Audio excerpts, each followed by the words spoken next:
Welcome to Bind EduTech,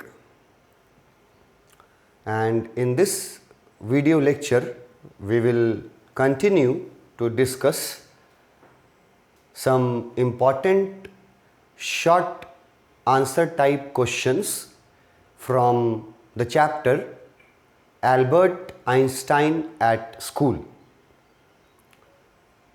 पहले भी हम लोगों ने कुछ क्वेश्चन आंसर्स डिस्कस किए हैं प्रीवियस वीडियोस में। आज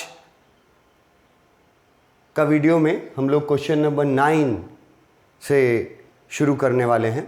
क्वेश्चन नंबर 9 में देखो क्या पूछा है। What did Yuri say to him about violence in his hostel? What did Yuri say to him मतलब Albert, about the violence in the hostel मतलब लॉज, एल्बर्ट का लॉज। अब स्टोरी में आओगे अगर तो यूरी शाम के वक्त एल्बर्ट से मिलने आता है और एल्बर्ट यूरी को अपने लॉज से रिलेटेड जो लॉज के वायलेंस एटमॉस्फेयर से जो उसको परेशानी है, एल्बर्ट ये परेशानी यूरी के साथ शेयर करता है। और फिर यूरी और एल्बर्ट में कुछ कन्वर्सेशन होता है। वहाँ से ये क्वेश्चन पूछा कि यूरी ने एल्बर्ट का बात सुनने के बाद कि उसको अपने हॉस्टल के एटमॉस्फेयर ऑफ वायलेंस से बहुत प्रॉब्लम है, ये बात सुनने के बाद यूरी ने क्या कहा एल्बर्ट से, ये सवाल है। तो आंसर देखते हैं यूरी ने क्या कहा था। Yuri told Einstein that he was fortunate to have an accommodation. Yuri ने एल्बर्ट से कहा कि वो फॉर्चुनेट है, एल्बर्ट फॉर्चुनेट है। फॉर्चुनेट वर्ड का मतलब समझते हैं? फॉर्चुनेट मतलब भाग्यशाली। इसका जो ऑपोजिट वर्ड होता है UN लगा देते हैं तो हो जाता है अनफॉर्चुनेट, जिसका मतलब उल्टा हो जाता है, फिर भाग्यशाली का उल्टा हो जाता है अभागा। तो एल्बर्ट को पहला सेंटेंस यूरी ये बोलता है कि यूरी तुम भाग्यशाली हो। पहला कीवर्ड ये है, तुम फॉर्चुनेट हो कि तुम्हारे पास अकोमोडेशन है। अब देखो अकोमोडेशन को हम हाईलाइट किए हैं। अकोमोडेशन थोड़ा टफ वर्ड है, अगर किसी को ये वर्ड नहीं याद रहे तो उसके जगह पे वो क्या लिख सकता है, he have a room in the lodging to himself. अगर अकोमोडेशन वर्ड यूज करते हो तो ज्यादा बेहतर रहेगा। अगर अकोमोडेशन वर्ड नहीं याद रख पाते हो तो फिर उसके जगह पे वर्ड यूज करना रूम इन द लॉजिंग। उसके रूम में जो लॉजिंग का जो रूम था उसी को अकोमोडेशन बोला गया है। एक्चुअली में अकोमोडेशन का मतलब होता है रहने वाली जगह, निवास स्थान, जहां आप रहते हैं। तो एल्बर्ट लॉज के रूम में रहता था, इसीलिए उसके लॉज के रूम के लिए क्या वर्ड यूज किया गया, अकोमोडेशन। यूरी आइंस्टाइन को बोलता है कि तुम बहुत भाग्यशाली हो कि तुमको अपना एक रूम मिला हुआ है। You have an accommodation to himself, मतलब तुम्हारा अपना एक रूम है। यही बहुत बड़ी बात है। इसके लिए वो एल्बर्ट को फॉर्चुनेट बोलता है कि तुम्हारे पास अपना अकोमोडेशन है। Yuri also told him about the uncivilised students sharing his accommodation who fought. Yuri पहले तो एल्बर्ट को बोलता है कि तुम बहुत भाग्यशाली हो कि तुम्हारे पास अपना अकोमोडेशन है, मतलब इस लॉजिंग में अपना एक रूम है, और फिर यूरी अपने लॉज के बारे में बताता है कि यूरी जहां रहता है वहां पे अनसिविलाइज्ड स्टूडेंट्स रहते हैं। अनसिविलाइज्ड का मतलब क्या हुआ? असभ्य। UN हटा दो तो बनेगा क्या? सिविलाइज्ड। उसका मतलब हो जाएगा सभ्य। तो यूरी बता रहा है अपने लॉज के बारे में कि उसके लॉज में भी सभ्य लोग नहीं रहते, कुछ असभ्य लोग भी रहते हैं, अनसिविलाइज्ड स्टूडेंट रहते हैं उसके अकोमोडेशन में, मतलब जहां वो रहता है, और वो रूम शेयर करता है उनके साथ। मतलब एल्बर्ट के पास जो रूम है वो एल्बर्ट का अकेला अपना रूम है, और यूरी जहां रहता है वहां जिस रूम में यूरी रहता है, जो उसका अकोमोडेशन है, वो शेयरिंग में रहता है। मतलब कि उस रूम में और भी स्टूडेंट्स रहते हैं साथ में, और वो स्टूडेंट्स कैसे हैं? अनसिविलाइज्ड स्टूडेंट्स हैं, जिसके साथ यूरी को शेयर करना पड़ता है अपना अकोमोडेशन, अपना रूम। इसीलिए यूरी एल्बर्ट को भाग्यशाली बताता है कि तुम्हारे पास कम से कम अकेले अपना एक रूम तो है। मैं तो जिस रूम में रहता हूँ वहाँ तो मैं शेयरिंग में रहता हूँ, और मेरे साथ जो लड़के रहते हैं, जो स्टूडेंट्स, वो कैसे हैं? अनसिविलाइज्ड स्टूडेंट हैं, और वो लोग लड़ाई करते हैं। हु फॉट, फाइट वर्ड से बना। वो जो अनसिविलाइज्ड स्टूडेंट हैं वो लोग लड़ाई करते हैं। अगर आप इस चैप्टर को, जो एक्सप्लेनेशन मैंने वीडियो लेक्चर्स बनाए थे, अगर आपने उसको देखा होगा तो उस पार्ट में, स्टोरी के उस पार्ट में बताया गया था, यूरी जो है एल्बर्ट को अपने लॉज में हुए एक डुएल के बारे में बताता है। डुएल वर्ड यूज किया था वहां, मैंने उसका मीनिंग बताया था फाइटिंग मैच। वही लिखा हुआ है यहां कि जो अनसिविलाइज्ड स्टूडेंट हैं वो लड़ते हैं, हु फॉट। और यूरी ने यह भी बताया था एल्बर्ट को कि पिछले सप्ताह ही एक फाइटिंग मैच हुआ था जिसमें एक फाइटर ने दूसरे फाइटर को, अपने अपोनेंट को जान से मार दिया। He killed the other fighter, जान से मार दिया। यूरी ये भी जानकारी देता है। तो यूरी बोल रहा है कि लड़ाइयाँ वहाँ होती है, वहाँ अनसिविलाइज्ड स्टूडेंट्स हैं, और लड़ाइयाँ जब होती हैं उसमें जो मारपीट होता है, जैसे एक फाइटर मर गया तो प्रशासन क्या करता है?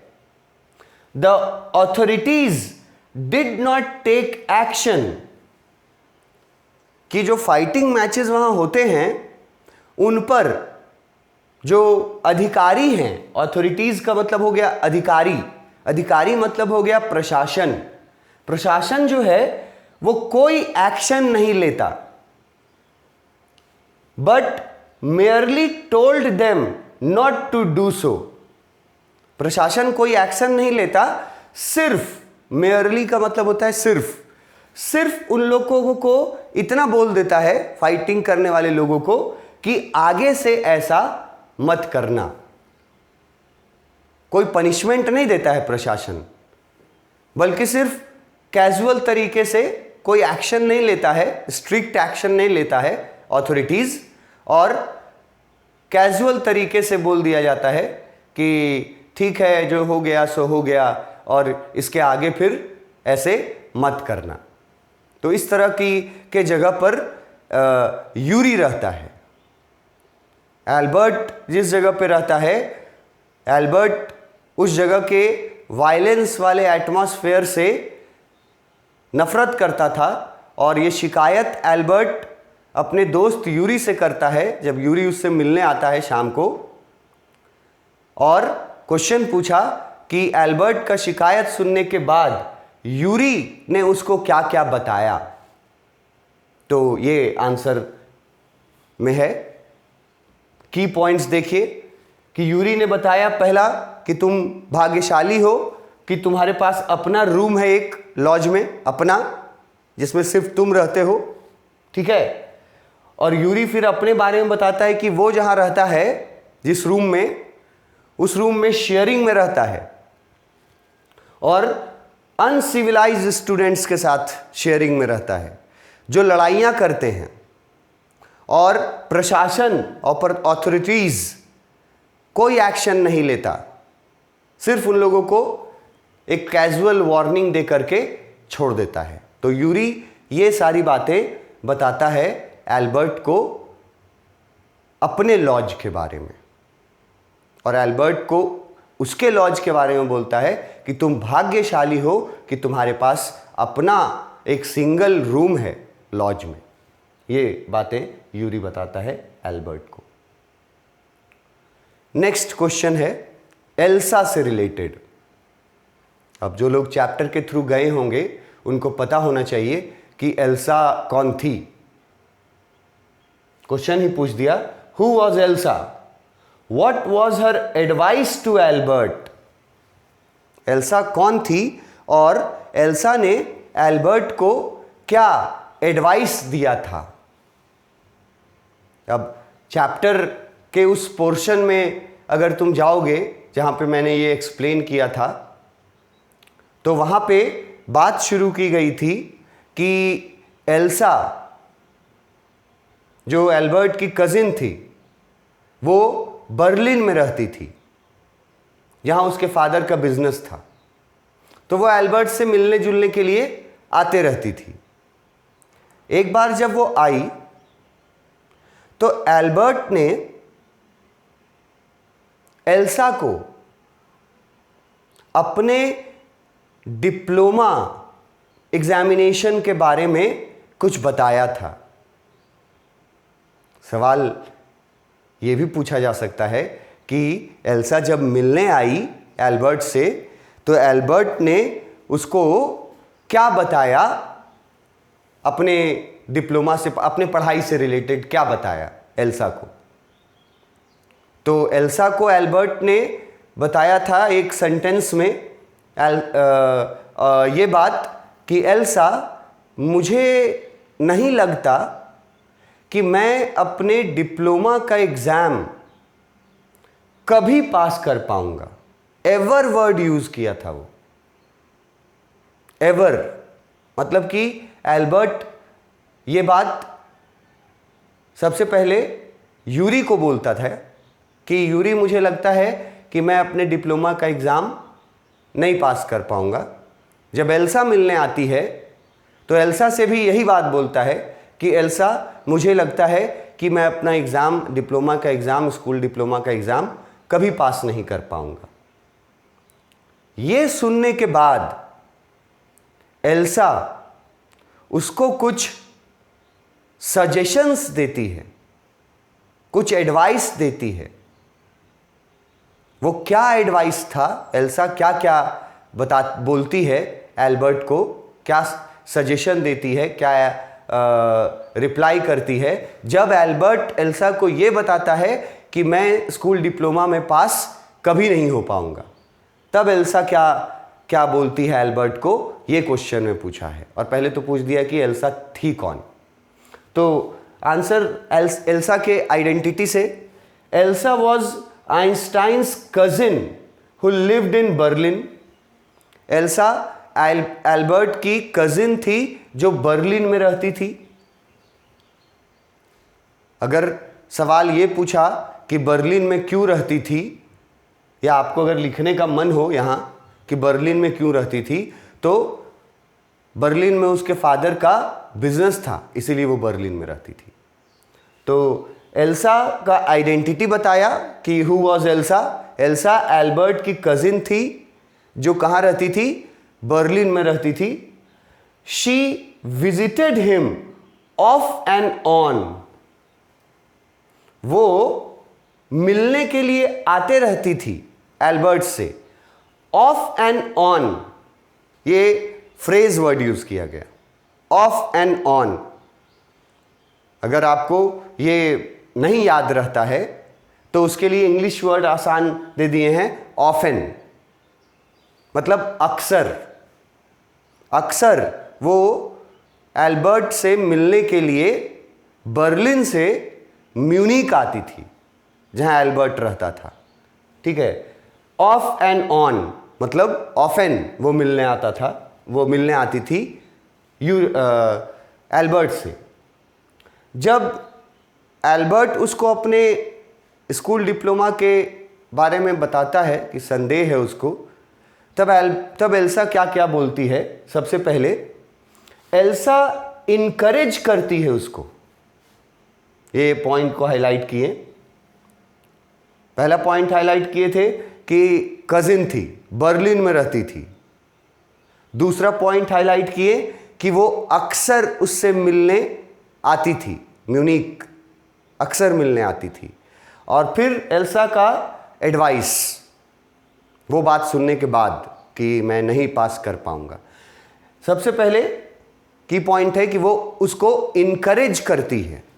ये सुनने के बाद एल्सा एल्बर्ट को प्रोत्साहित करती है। क्या प्रोत्साहित करती है?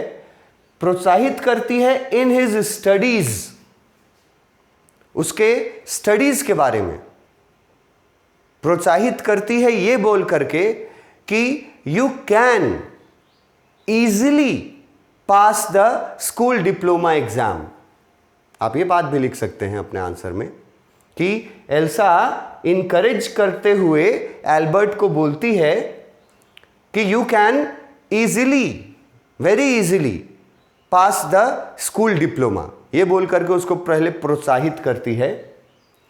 And tried to assure him that it was not difficult to pass his examination. और एल्सा कोशिश करती है उसको ये विश्वास दिलाने का, एल्बर्ट को ये विश्वास दिलाने का कोशिश करती है कि एग्जामिनेशन पास करना डिफिकल्ट नहीं है।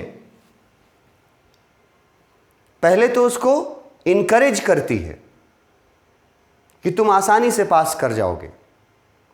उसके बाद उसको एश्योर करती है। दूसरा कीवर्ड है इनकरेज के बाद एश्योर, मतलब कि किसी को बिल्कुल श्योरिटी देना। वो उसको बोलती है कि स्कूल, वो ये इस बात का एश्योरेंस देती है उसको कि स्कूल डिप्लोमा का एग्जाम करना, पास करना बिल्कुल मुश्किल काम नहीं है, बहुत आसान काम है। इसके लिए उसको करना क्या होगा ये भी बताती है कि पास करने के लिए तुमको क्या करना होगा। All he had to do was cram like a parrot. वो उसको बताती है कि तुमको सिर्फ ये करना है कि क्लास में पढ़ाए जाने वाले चीजों को समझना, अंडरस्टैंड करना और जानना, नोइंग वर्ड यूज कर सकते हैं। क्लास में जो तुमको पढ़ाया जाता है ना, उसको अंडरस्टैंड करना जरूरी नहीं है, उसको समझना जरूरी नहीं है एग्जाम पास करने के लिए। तुमको क्या करना है? All he had to do, तुमको बस इतना करना है कि तुमको रट जाना है क्लास में जो पढ़ाया जाए, समझ में आए या नहीं, रट जाना है। क्रैम वर्ड हम बहुत पहले से यूज कर रहे हैं। ये चैप्टर जब शुरू किए थे तभी तुमको हम क्रैम वर्ड दिए थे, रोट लर्निंग वर्ड दिए थे, मगिंग वर्ड दिए थे। तो वो बोलती है कि तुमको सिर्फ इतना करना है कि तुमको रट जाना है, और एग्जाम्पल देती है कि किसके जैसा रटना है?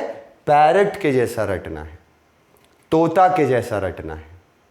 जैसे तोता रट लेता है और रिपीट करता है। तोता बहुत सारे वर्ड्स को आप देखिएगा कि रिपीट करता है, रटता और बोलता है। जैसे कॉमन वर्ड्स जो तोता है वो बोलता है, विश करता है किसी को, गुड मॉर्निंग बोलता है, गुड नाइट बोलता है। कुछ तोते होते हैं जो ट्रेंड होते हैं, वो बोलते हैं गुड नाइट, गुड मॉर्निंग। वो फिर नाम भी पुकारते हैं, भैया, दीदी, मम्मी, पापा। ये सारे वर्ड्स बोलते हैं कौन? पैरट, एक चिड़िया जिसके पास दिमाग नहीं है, जिसको ये पता नहीं है कि दीदी, भैया, पापा ये सब का रिलेशन क्या होता है। पैरट को ये तो पता नहीं है कि क्या रिलेशन होता है, लेकिन बोल तो लेती है दीदी, भैया। कैसे बोल लेती है? रट करके बोल लेती है। समझती नहीं है लेकिन बोल लेती है रट करके। तो एल्बर्ट को एल्सा यही बोलती है कि तुम आराम से स्कूल डिप्लोमा पास कर जाओगे, ठीक है। ये उसको कॉन्फिडेंस देती है, बोलती है स्कूल का डिप्लोमा पास करना बहुत इजी है, इट इज़ नॉट डिफ़िकल्ट, ये बोलती है। और फिर बोलती है कि करना क्या पड़ेगा तुमको बस तोता के जैसा क्लास में पढ़ाए जाने वाली चीज़ों को रट लेना है। Like the stupid boys who did that and passed. और वो एग्जाम्पल भी देती है कि मैं तुमसे भी ज़्यादा मूर्ख लड़कों को मैंने डिप्लोमा का एग्ज़ाम पास करते हुए देखा है। मतलब जो लड़के तुमसे भी ज़्यादा मूर्ख थे, स्टूपिड वर्ड यूज़ किया, जो लड़के तुमसे भी ज़्यादा मूर्ख थे वो लड़के भी एग्ज़ाम पास कर गए। कैसे किए? इसी प्रकार से जैसे एल्बर्ट को करने बोल रही है एल्सा, क्रैमिंग करके, रट करके। तो एल्सा जो है वो बेसिकली एल्बर्ट को रटने का सजेशन देती है और बोलती है समझने की ज़रूरत नहीं है, you don't need to understand what you are being taught in the class. Class में तुमको जो पढ़ाया जाए उसको समझने या सोचने या जानने की ज़रूरत नहीं है। All you have to do, जो तुमको करना है, एक ही काम करना है, रटना है, लाइक अ पैरट। और बोलती है कि ऐसे रट्टा लगा करके तुमसे भी ज़्यादा मूर्ख लड़के डिप्लोमा का एग्ज़ाम पास कर चुके हैं, तो तुम भी डिप्लोमा का एग्ज़ाम आसानी से पास कर जाओगे अगर तुम सोचने समझने के बगैर रटने पे ध्यान दो। तब तुम डिप्लोमा का एग्ज़ाम आसानी से पास कर जाओ। ये एल्सा का सजेशन था। ये बहुत इम्पॉर्टेंट क्वेश्चन है कि एल्सा क्या सजेस्ट करती है। इस क्वेश्चन को भी बहुत अलग अलग तरीके से पूछा जा सकता है। पूछेगा कि एल्सा एल्बर्ट से मिलने कहाँ आई। पूछेगा कि एल्सा रहती कहाँ थी। यहाँ जैसे पूछा है एल्सा थी कौन, एल्बर्ट से मिलने वो कहाँ आई थी, रहती कहाँ थी एक्चुअली में। तो आप बताइएगा कि एल्सा उसकी कज़िन थी, बर्लिन में रहती थी जहाँ उसके फादर का बिजनेस था, और वो एल्बर्ट से मिलने के लिए, यही सारी बातें बताइएगा कि मिलने के लिए ऑफन आते रहती थी म्यूनिक नाम के शहर में जहाँ एल्बर्ट रहता था। उसी में क्वेश्चन ऐड कर देगा कि जब एल्सा जब एल्बर्ट से मिलने आई तो एल्बर्ट ने एल्सा को अपने स्टडीज़ के बारे में क्या बताया कि मुझे ऐसा लगता है कि मैं डिप्लोमा का एग्ज़ाम कभी पास नहीं कर पाऊंगा। ये सुन करके एल्सा ने एल्बर्ट को क्या सजेस्ट किया, ये क्वेश्चन यहाँ पूछा है। इसी क्वेश्चन को बदल के पूछ देगा कि एल्सा ने एल्बर्ट को डिप्लोमा पास करने का क्या तरीका बताया। यही क्वेश्चन, आंसर तो सेम रहेगा। एल्सा ने एल्बर्ट को डिप्लोमा पास करने का क्या तरीका बताया? तो आंसर एकदम सेम रहेगा कि मैंने तुमसे भी ज़्यादा मूर्ख लड़कों को डिप्लोमा पास करते हुए देखा है, सिर्फ रटना है तुमको, समझने की ज़रूरत नहीं है। ये एडवाइस देती है एल्सा। और एक पक्षी का जो एग्जाम्पल दी है, 2 एग्जाम्पल दी है, ये एग्जाम्पल्स भी की पॉइंट्स हैं कि एक एग्जाम्पल दी है पैरट का कि पैरट के जैसा रट जाओ, और दूसरा एग्जाम्पल दी है उन स्टूपिड बॉयज का जो एल्बर्ट से भी मूर्ख थे, जो रट करके एग्जाम ऑलरेडी पास कर चुके हैं। इनका एग्जाम्पल एल्सा देती है और बोलती है कि तुम भी एग्जाम आराम से पास कर जाओगे। ये इसके आगे का क्वेश्चन आंसर्स हम लोग देखेंगे अपने नेक्स्ट वीडियो में। Thank you.